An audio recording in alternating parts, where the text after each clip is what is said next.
د هجران توري یریږي خدای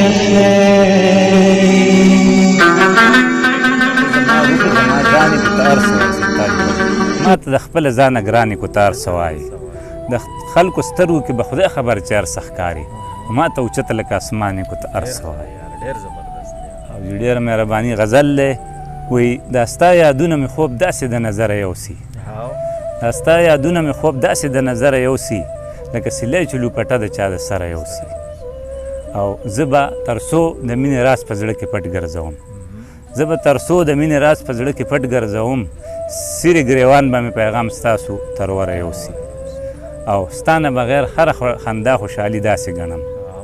ستا نه بغیر هره خندا خوشحالي داسې ګڼم لکه چې غم ته څوک نکریزې د اختره یوسي او کله ناکله مې د خپل قسمت حیران کې داسې کله ناکله مې د خپل قسمت حیران کې داسې لکه جومات کې څوک سپلی د مسافر یوسي او ډېره مهرباني کله ناکله مې د خپل قسمت حیران کې داسې لکه جومات کې څوک سپلی د مسافر یوسي او کو په هزار کامونه راشي تر محشره پورې کو په هزار کامونه راشي تر محشره پورې د پښتنو نامه به څوک د پېښوره یوسي او انګار به یي چې نه محفل شته نه یاران شته نه شپېلی د شپن کې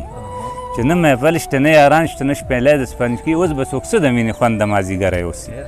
چې بې دیدنه څوک د یار د کلي زیه دله شعر د سرتاج وایي چې بې دیدنه څوک د یار د کلي زیه دله لکه چې تش منګی څوک کور ته د ګودره یوسي او جوي هغه اوس داسې په صادر زمانه ځان پټوي هغه اوس داسې په صادر زمانه ځان پټوي لکه د بو نه مور په غېږ کې ماشومان پټوي او هم مې د نوم تپوس کوي هم رانه مخ اړوي انګار وایي هم مې د نوم تپوس کوي هم رانه مخ اړوي ځمکه د خپو د لاندې کوي غېږ کې اسمان پټوي او ډېره مننه ځمکه د خپو د لاندې کوي غېږ کې اسمان پټوي او دغه یو زړه دی ډېر غمونه دي خفه شي سړی انګار وایي دغه یو زړه دی ډېر غمونه دي خفه شي سړی سړی به زړه د چا پټۍ کو به خفقان پټوي زه روح او تن او زړه ته ځکه شوګیرې کوم سرتاج وایي زه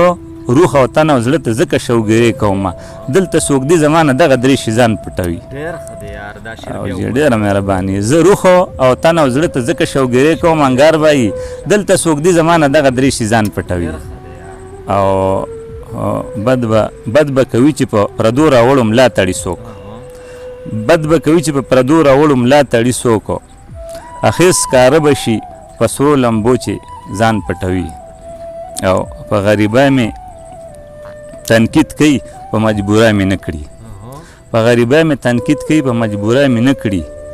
زمانه دغه راز په څه زړه کې جانان پټوي انګار صاحب په غریبۍ مې تنقید کوي په مجبورۍ مې نه کړي په غریبۍ مې تنقید کوي په مجبورۍ مې نه کړي زمانه دغه راز په څه زړه کې جانان پټوي دلته په دې کلي د مخکې نادله سبله عادت ته دلته په دې کلي د مخکې نادله سبله عادت ته دلته کې ښکلي د کورونو نه پیریان چا چې شلېدلې ګریوان تل ستا انتخاب کړی دی چا چې شلېدلې ګریوان تل ستا انتخاب کړی دی تا یې هرې سلګۍ ته رټ جواب کړی دی او زړه لیونی دی چې جولی ورته په مخ کې نیسي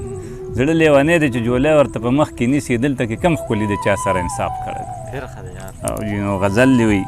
چې ګیدړان د امزرو سره ډغرې وخي چې ګیدړان د امزرو سره ډغرې وخي او سړی خفه شي چې په باز ټونګې کمترې وخي او چې به د یو د بل کوڅو کې خیراتونه غوښتل انګار صاحب چې به د یو د بل کوڅو کې خیراتونه غوښتل نن هغه خلک په ټوډیانو کې چکرې وخي